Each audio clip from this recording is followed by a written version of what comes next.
નમસ્કાર દર્શક મિત્રો, ઓમ ટીવી ન્યૂઝમાં આપ સૌનું હાર્દિક સ્વાગત છે। આપની સાથે હું છું બંશ્રી લાઠિયા। ભારતીય જનતા પાર્ટીના ઉમેદવારે ગઈકાલે ગાંધીધામ ખાતે કર્યું લોકસંપર્કનો કાર્યક્રમ। કેન્દ્રીય ગૃહમંત્રી રાજનાથસિંહ રહ્યા હાજર, સાથે ભારતીય જનતા પાર્ટીના અનેક કાર્યકરો હાજર।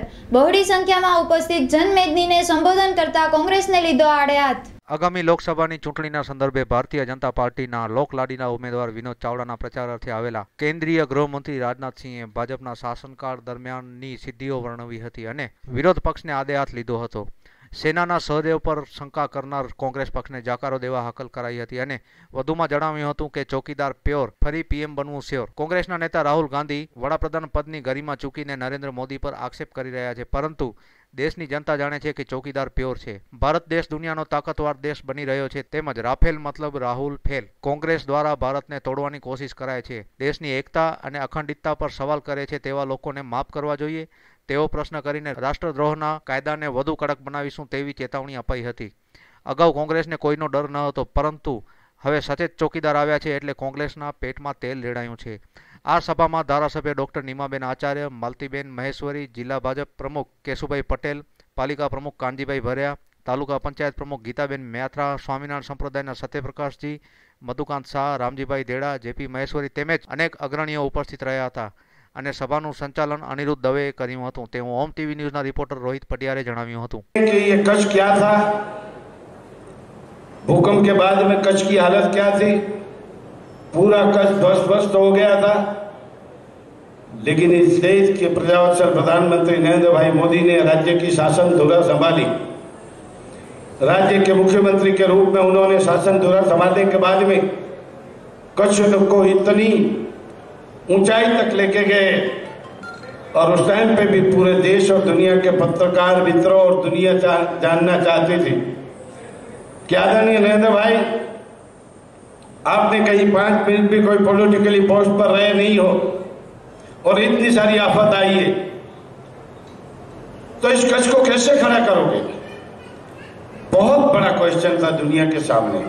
आज हमने गौरव थाय કે લોકો આજે ગાંધીધામને યાદ કરે એટલે લઘુ ભારત તરીકે યાદ કરે કે ગાંધીધામની અંદર આજે આખું ભારત નિવાસ કરી રહ્યું છે। બધા જ લોકો એક બનીને રહીએ છીએ। મિત્રો, આપણે બધાને ખબર છે કોંગ્રેસની હંમેશા એમની રીતિને નીતિ શું હતી કે ભાગલા કરોની રાજનીતિ, જાતિવાદ, ધર્મવાદ, કોમવાદ અને છેલ્લે એની પરિવારની રાજનીતિ। મિત્રો, જ્યારે આ દેશની અંદર પહેલી વખત એવું આપણે અનુભૂતિ કરી રહ્યા છીએ કે માત્ર વાદ નહીં પણ એક જ વાદ, રાષ્ટ્રવાદની વાત। મિત્રો, આપણે બધા એક જ છીએ।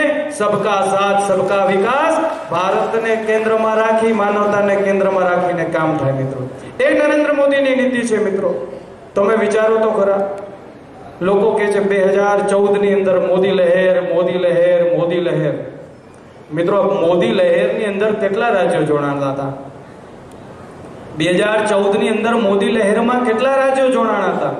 મિત્રો, હું તમને કહેવા માંગુ છું કે ત્યારે તો ભારતીય જનતા પાર્ટીની બહુ ઓછા રાજ્યોમાં સરકાર હતી। મિત્રો, બહુ ઓછા રાજ્યોમાં સરકાર હતી। મિત્રો, આજે ભારતીય જનતા પાર્ટીની 15 કરતા વધારે રાજ્યોની અંદર સરકાર છે, એમના મુખ્યમંત્રી છે।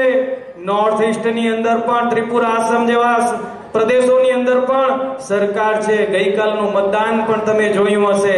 એટલે મને લાગે છે જે રીતે વેસ્ટ બંગાળની અંદર, ઓરિસ્સાની અંદર, દક્ષિણ ભારતની અંદર માનવ મેરામણ, જે રીતે મોદી સાહેબને પ્રતિસાદ, ભારતીય જનતા પાર્ટીને સમર્થન, હવે મને કયો આ 2019 ની અંદર મોદી લહેર આવશે કે મોદી વાવાઝોડું આવશે? મિત્રો, ત્યારે તો હું એમ કહું છું કે અડધું ભારત મોદીજીની સાથે હતું, આજે આખું ભારત મોદીજીની સાથે છે।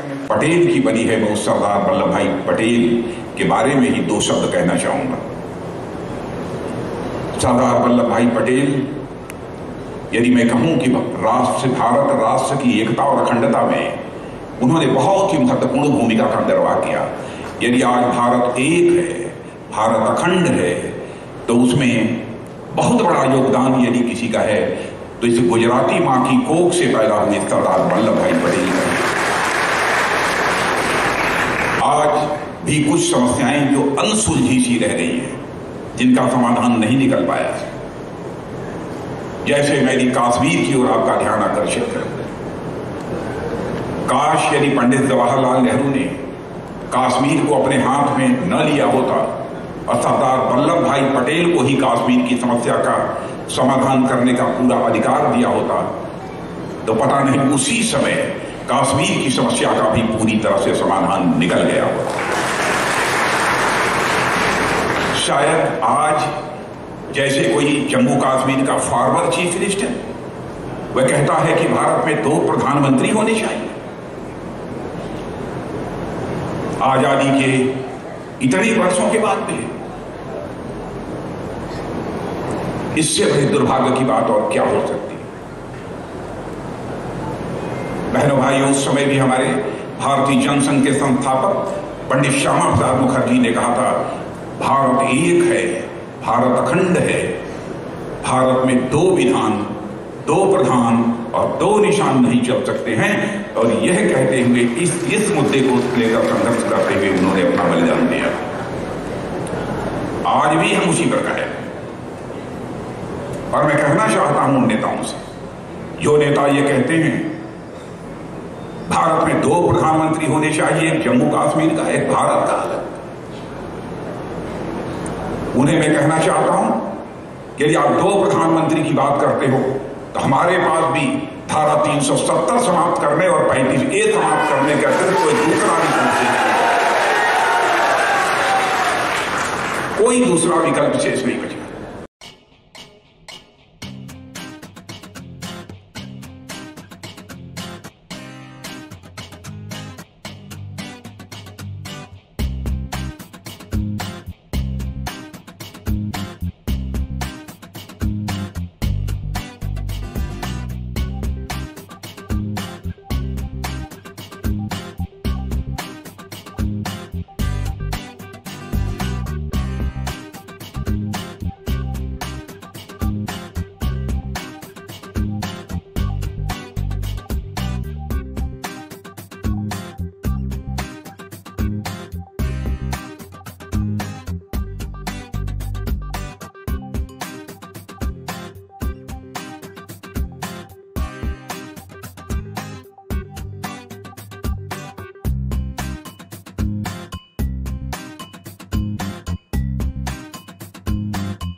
બીએપીએ સ્વામિનારાયણ મંદિર રાજુલા ખાતે આયોજિત ત્રિદિવસીય સંત પરાયણ જ્ઞાન યજ્ઞનું થયું સમાપન।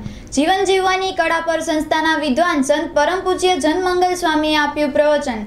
હજારોની સંખ્યામાં હરિભક્તો રહ્યા હાજર। રાજુલાના ડુંગર રોડ ખાતે બીએપીએસ સ્વામિનારાયણ મંદિરના પ્રાંગણમાં ત્રિદિવસીય રાત્રિય સંત પરાયણ જ્ઞાન યજ્ઞનું આયોજન કરવામાં આવેલું હતું। આ આયોજનમાં બીએપીએસ સ્વામિનારાયણ મંદિરના વિદ્વાન સંત પરમ પૂજ્ય જનમંગલ સ્વામીએ પોતાની મધુર વાણીથી જીવન જીવવાની કળા પર પ્રવચન આપી હરિભક્તોને પ્રભાવિત કર્યા હતા। રાત્રિ સંત પરાયણ જ્ઞાન યજ્ઞનું આયોજન કરવાનો એક જ ઉદ્દેશ્ય હોય છે કે હરિભક્તો ધંધા, નોકરી અને કામકાજથી પરવારી ધર્મસભાનો લાભ લે। જે સંસ્થાનો હેતુ સફળ થયો હતો અને હજારોની સંખ્યામાં હરિભક્તોએ હાજર રહી ધર્મ સત્સંગનો લાભ લીધેલો હતો અને પરમ પૂજ્ય જનમંગલ સ્વામી પાસેથી જીવન જીવવાની કળા શીખી હતી। ત્રિદિવસીય ધર્મસભાના પૂર્ણાહુતિ કાર્યક્રમમાં રાજુલાના વેપારીગણ તેમજ અલગ અલગ સંસ્થાઓના કાર્યકરો અને મુસ્લિમ અગ્રણીઓએ સાથે માતાઓ બહેનોએ લાભ લીધો હતો। સંસ્થા દ્વારા વ્યસન મુક્તિ અને ધર્મ ભક્તિ સાથે ચલાવાતા અભિયાન હેઠળ દર રવિવારે ધર્મસભાનું આયોજન કરવામાં આવે છે તેવું ઓમ ટીવી ન્યૂઝના રાજુલા ખાતેના રિપોર્ટર યોગેશ કાનાબાર જણાવે છે। કામ ક્રોધ ને લોભ નરકના દ્વાર છે। 3 વસ્તુ માટે દોડે। તમારા સાધુઓ છે એ 3 વસ્તુથી દૂર રહે છે આપણા, જેને સ્ત્રીઓ જોતી નથી। અમાર કોઈ સ્ત્રી છે જ નહીં। તમે બધા પાણી અમુક વરરાજા ડાયરેક્ટ લગ્નની ચોરીમાંથી જ આશીર્વાદ લેવા આવે છે। પાછા શું કે આજે લગ્ન થયા છે, આશીર્વાદ આપણો સુખી થઈ। સુખી થવા જ પરિણ્યા છો તો થઈ જાવ ને સંતોની શું જરૂર તમારે? અને તમે બધા સુખી થવા જ પરિણ્યા છે, થઈ ગયા। અમે છાપું જીવનમાં વાંચ્યું નથી, વાંચવાના નથી, પણ પેપરનું કટિંગ વાંચ્યું છું। પેરી ફેર્યા હોત તો બચી જાત કે ન બચી જાત। પણ અમુક નિયમ છે ને બધાને નિયમ કોઈ પબ્લિકને દુઃખી કરવા ભગવાને બનાવ્યા જ નથી, દુઃખી ન થાય એના માટે। આજે તમે અહીં બેઠા છો, કેટલા વ્યસન કરે છે આમાંથી? આજે એમની પૂર્ણાવંતી કરી નિગાળામાં પારાયણ 40 જણા ટેજ ઉપર આવ્યા વ્યસન છોડવા। બોલાવ્યા, જલ્દી છોડવા આવે નહીં, બોલાવવા પડે.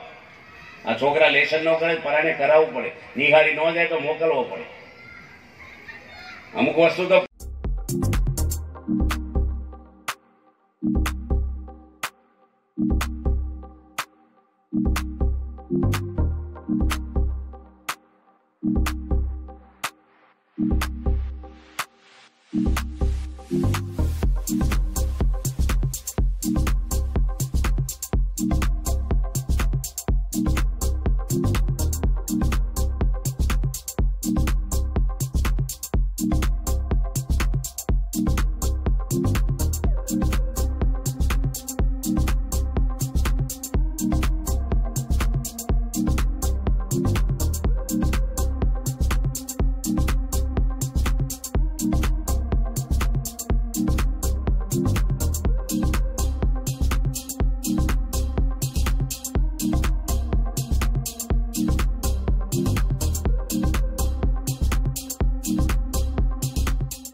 ભચાઉના વિસ્તારો ગંદકીથી ગદગદે છે. પીવાના પાણીના ધાંધિયા સાથે ખુલ્લી ગટરોના વહેતા પાણી વચ્ચે કચરાના ગંજ ખડકેલા છે.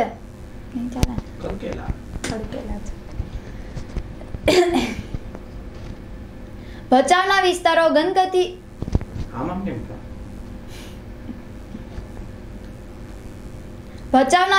ગંદકીથી ગદગદે છે. પીવાના પાણીના ધાંધિયા સાથે ખુલ્લી ગટરોના વહેતા પાણી વચ્ચે કચરાના ગંજ ખડકેલા છે. સ્વચ્છતાનો એવોર્ડમાં 9મો નંબર મેળવનાર ભચાઉ નગરપાલિકાનું ખરેખર ચિત્ર અલગ. અહીંના રહેવાસીઓ વહીવટી તંત્રથી ત્રાહિમામ પોકારે છે.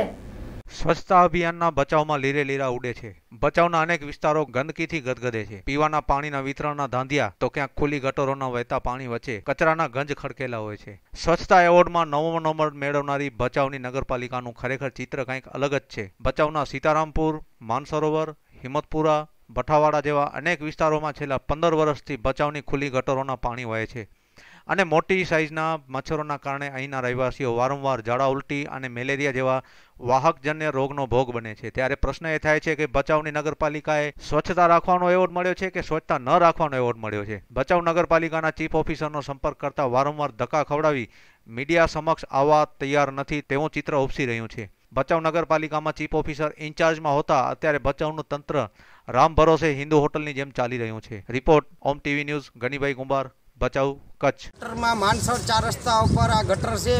15-20 વર્ષથી આ કોઈ જાતનો આમાં કોઈ નગરપાલિકાવાળાએ કોઈ આમાં કંઈ કામકાજ કર્યું નથી અને મચ્છરિયા એટલા છે, રાતના અમને સુવા નથી દેતા સાહેબ. અને અમારી ગરીબ માણાની દખલ સાંભળો તમે.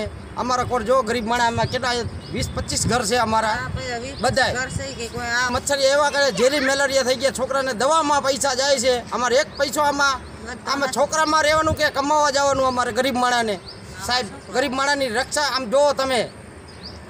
નગરપાલિકામાં તમે રજૂઆત કરી? હા, રજૂઆત કરી છે નગરપાલિકામાં રાજા બાપુને, પણ એ કે કામ કરશું પણ વધારે કરે છે, પણ હજી આનું કામ નથી થયું અમારું.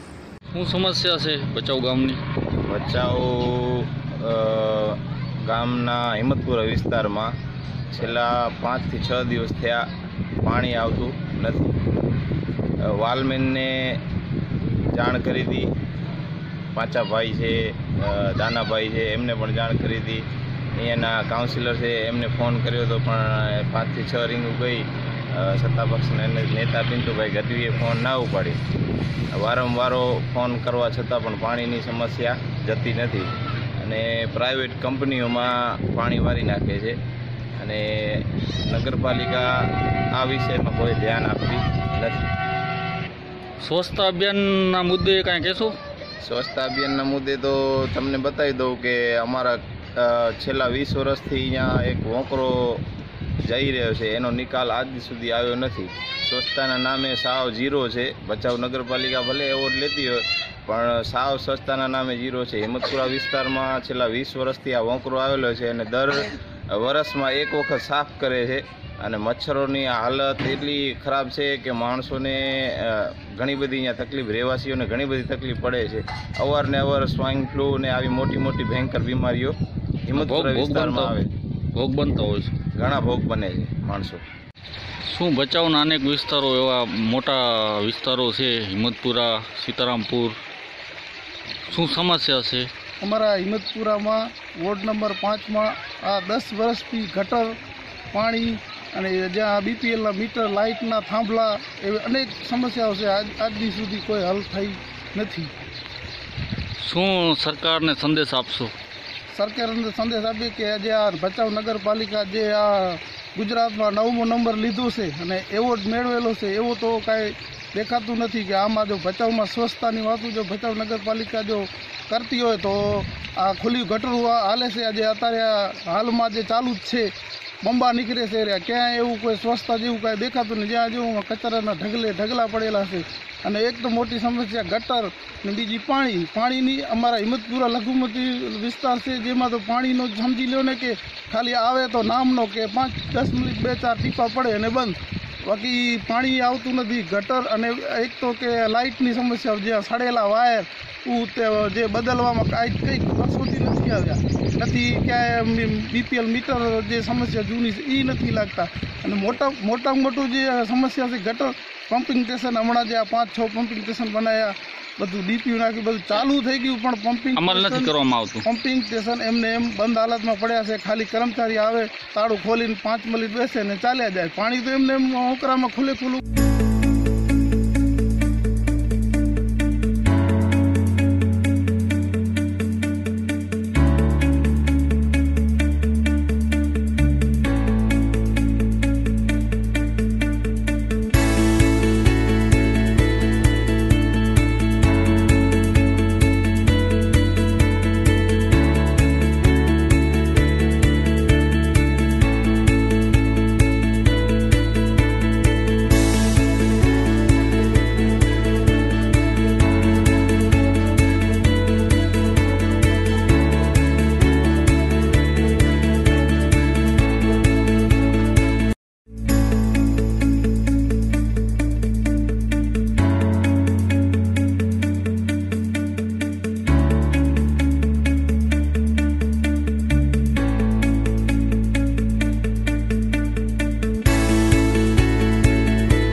ભુજમાં આશાપુરા માતાજીના મંદિરે ચૈત્રી નવરાત્રીના ઘટ સ્થાપન પછી સાતમની સાંજે પરંપરાગત રીતે હવનનું આયોજન થયું. દર વર્ષે આવતી 4 નવરાત્રીમાં આશાપુરા માના મંદિરે ભાવિકોની ભીડ હોય છે. આજે સવારે પણ હવન સાથે સાંજે ઓમ ટીવી ન્યૂઝ દ્વારા થશે મહાઆરતીનું આયોજન.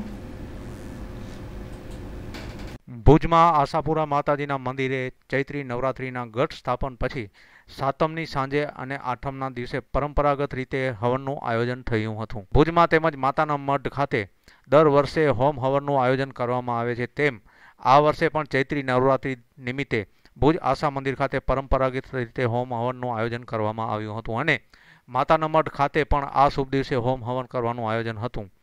તેમજ ભુજના રાજગોળ સમાજવાડી ખાતે પણ હવન અને મહાપ્રસાદનું આયોજન કરવામાં આવેલું હતું. ભુજમાં આશાપુરાના મંદિર ખાતે આજે સાંજે ઓમ ટીવી ન્યૂઝ દ્વારા મહાઆરતીનું આયોજન કરવામાં આવેલ, જેનો લાભ લેવા તમામ ધર્મપ્રેમી જનતાને વિનંતી કરવામાં આવે છે. રિપોર્ટ અયાજ સિદ્દીકી, ઓમ ટીવી ન્યૂઝ, ભુજ. મારું નામ માકાણી ભૂપેશ જયંતિલાલ. આ રાજગોર ફરિયાની અંદર રાજગોર મોમાઈ માતાજીનું મંદિર આવેલું છે. ત્યાં 5 પાંખડીઓ દરરોજ દર્શન કરવા આવે છે. તેમાં પણ અત્યારે જે નવરાત્રિ ચાલે છે તેમાં ચૈત્ર મહિનાની પહેલા દિવસથી જ ઘટ સ્થાપન કરી અને એક દંપતી દ્વારા દરરોજ અહીંયા કને પૂજન અર્ચન કરવામાં આવતું હતું. અને આજે અષ્ટમીના દિવસે સવારથી મહારાજશ્રી દ્વારા હવન ચાલુ થઈ ગયું છે અને એની અંદર 2 દંપતી હવનમાં બેઠા છે. બપોરે 12:30 વાગે એનો હવન હોમાશે અને ત્યારબાદ નિહાણી સહિતનું મહાપ્રસાદ યોજવામાં આવે છે. આમ તો આ ઘણા વર્ષોથી હોમ હવન ચાલુ થાય જ છે, પરંતુ ભૂકંપ પછીથી જેને કહીને આપણે મંદિરનું નૂતનીકરણ થયો ત્યારબાદ નવરાત્રિની આસો મહિનાની અને ચૈત્ર મહિનાની મહાપ્રસાદનું આયોજન કરવામાં આવે છે. તેમાં સવારથી અને સાંજે દરરોજ સાંજે મહિલા મંડળ દ્વારા ગરબાનો અને સત્સંગનું આયોજન કરવામાં આવે છે.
માળિયાહાટીના મધ્યે પીજીવીસીએલના કર્મચારીઓ મામાદેવના મંદિર સામે વાયરોને જે ઝાડ અડતા હોય ઝાડવા કાપવા ગયેલ ત્યારે ઝેરી મધમાખીઓના ઝુંડે કોન્ટ્રાક્ટરના કર્મચારીને ડંકી હતી.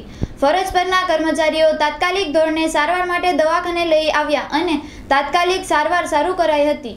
વીજળીના વાયરો અથવા લાઇનને મોટા મોટા ઝાડવાઓ અડતા હોય છે અને કોઈ મોટી દુર્ઘટના ન થાય તેવા હેતુથી પીજીવીસીએલ દ્વારા ઝાડવાની ડાળોને કાપી વાયરોથી દૂર કરવામાં આવે છે. એ રીતે માળિયાહાટીના મધ્યે પીજીવીસીએલના કર્મચારીઓ કોન્ટ્રાક્ટરના માણસો સાથે મામાદેવના મંદિરના સામે આવેલ વાયરોને ઝાડ અડતા હોય તેવા ઝાડવાની ડાળીઓ દૂર કરવા ગયેલ ત્યારે બીજા ઝાડ પરથી ઝેરી મધમાખીઓના મધપૂડાના ઝુંડે કોન્ટ્રાક્ટરના ફરજ પરના કર્મચારીઓને ડંખી હતી. ફરજ પરના કર્મચારીઓને તાત્કાલિક ધોરણે સારવાર માટે દવાખાને લઈ આવ્યા હતા અને તાત્કાલિક સારવાર ચાલુ કરાઈ હતી. અત્યારે આ તમામ કર્મચારીઓ ભયમુક્ત છે અને સત્તાવાળાઓએ જ્યાં જ્યાં મધમાખીના ઝુંડ હોય તેને દૂર કરવા યોગ્ય કાર્યવાહી કરવા માંગણી કરાઈ છે.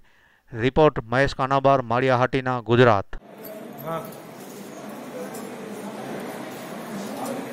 આજે અમારા બે કર્મચારી ભરતભાઈ ગોહિલ અને કોન્ટ્રાક્ટરના માણસો સાથે અમરાપુર ફીટરમાં ટી કટિંગની કામગીરી કરતા હતા. ત્યારે કેમ કે મામાદેવના મંદિર પાસે ઝેરી મધના ઝુંડે કરડતા તેઓને તાત્કાલિક હોસ્પિટલે લઈ આવેલા અમારા સાથી કર્મચારીઓ અને ડૉક્ટર શાંતા સાહેબે એમને ટ્રીટમેન્ટ આપી અને તાત્કાલિક ટ્રીટમેન્ટ આપીને ભયમુક્ત કરેલ છે. હાલમાં સારવાર ચાલુ છે. બધા કર્મચારી ભેગા થઈને. આપનું નામ શું છે? તમારું નામ? ભાવેશ લહેરુ. તમે પીજીવીસીએલમાં જાવ છો? પીજીવીસીએલના કર્મચારી. ઠીક, બરાબર છે. અને શું કામ કરતા હતા?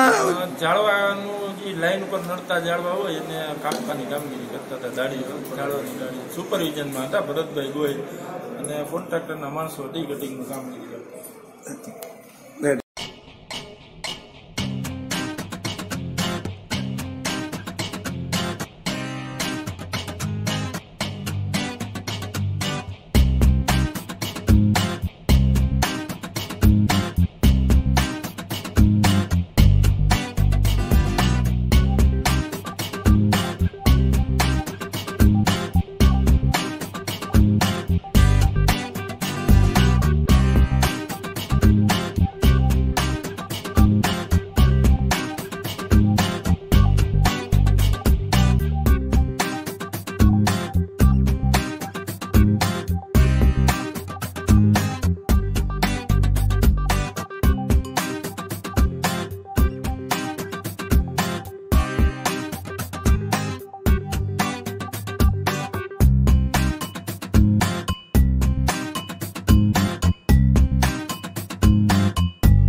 ભચાઉ તાલુકાના વોંધ ગામે દારૂના નશામાં ઘર ધણીએ જ ઘરમાં લગાડી આગ.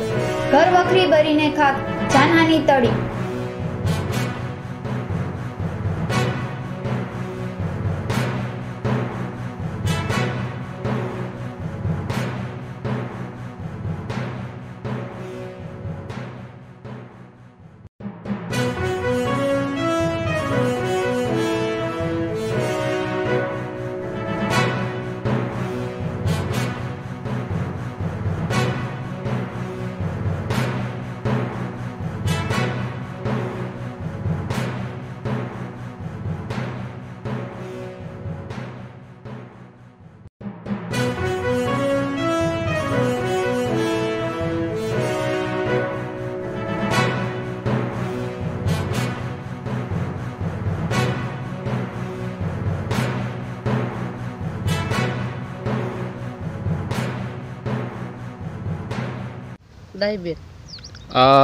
કેટલા વાગ્યાનો બનાવ હતો આ વોંધ ગામે આગવાળું?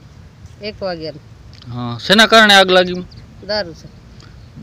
દારૂ પીધેલી હાલતમાં? હા, પીધેલી હાલત. બરોબર. સરકાર પાસે શું તમારી માંગ છે? સરકાર તમને કાંઈ મદદ કરે એવી કાંઈ અપેક્ષા ખરી? મદદ સાહેબ કરે તો સારું. ઘરની ઘરવખરી બધી તખી ગઈ છે. બરોબર.